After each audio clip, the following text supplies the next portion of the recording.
আসসালামু আলাইকুম।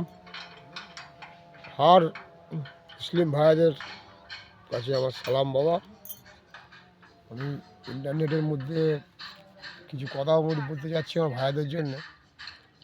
কথা এটাই আসছে, আহলে বেয়াতকে নিয়ে আমি কথা বলছি। হিন্দুস্তানে খাজা মঈনুদ্দিন সঞ্জরিয়া রাদিয়াল্লাহু তাআলা আনহু এসে কি উনি দেখালো।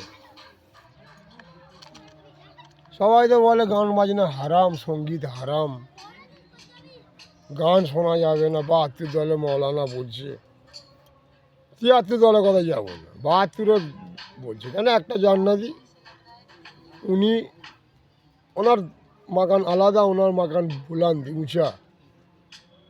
৭৩ ইয়া হুসেন মৌলা হুসেন, ঠিক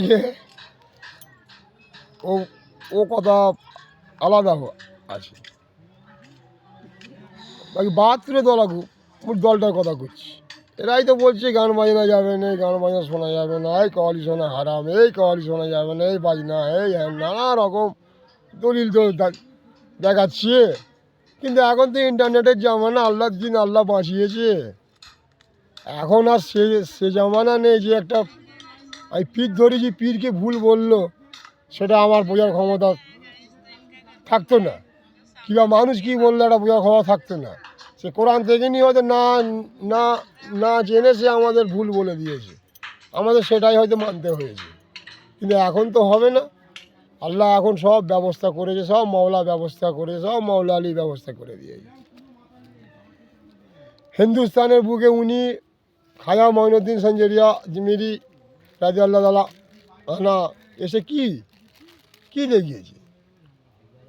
কাওয়ালি, সঙ্গীত। তখন হিন্দুরা সমাজ ছিল, হিন্দু সমাজ ছিল, জয়পাল জাদুঘরদের সমাজ ছিল, পিতৃরাজ্য সমাজ ছিল। সে সমাজে কি ছিল?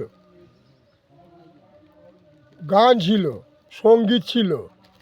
তারা সঙ্গীতকে জুড়ে হিন্দুদের ঠাকুরকে নিয়ে গান বাজনা করত, ঠিক আছে। সেটা খাজা বাবা হিন্দুস্তানের বাদশাহ এসে যখন দেখলো এই ব্যাপার, সেটাকে ঘুরে বলল যে তোমরা এইভাবেই গায়ো, কিন্তু এই জায়গায় আমার গসের কথা ঢুককে দাও, আমার আলীর কথা ঢুককে দাও, আমার আহলে বেয়াতের কথা ঢুককে দাও, তাহলে তোমার এইভাবেই গাও ভালো, কিন্তু এই কথাগুলো চলবে না।